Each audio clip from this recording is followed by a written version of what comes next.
Peygamberimiz aleyhisselam deydi, tüşürköbey turup usul vacip. Bu degen ayalдар менен кошулат эле, кошулуп бүткөндөн кийин жуунганга чейин таң атып калат эле дейт. Оозду бекитип туруп кийин жуунат эле дейт.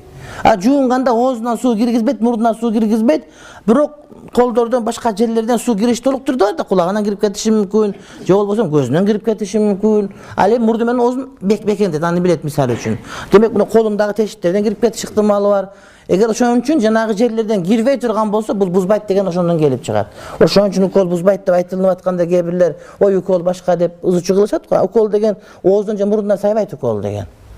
Ошо тешиктен саят да. Болгон бир кала проблема маселе жана глюкоза маселе, ал азык болгондугу үчүн ден соолук азыктанат. Ошол себептен мисалы үчүн кулакка суу кирсе, орозо бузулбайт, анткени суу ден соолукка бир нерсе бербейт, а май ден соолукка күч кубат берет.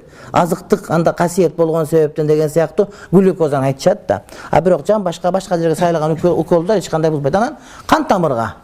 Бирок кан тамыр аркылуу жанагы барып жанагы ашказанга же башка бир жака кире турган такталганда гана. А болбосо ал деле эмне кан тамырлардын өзү биздеги көңдөйдө эсептелбеген нерселер.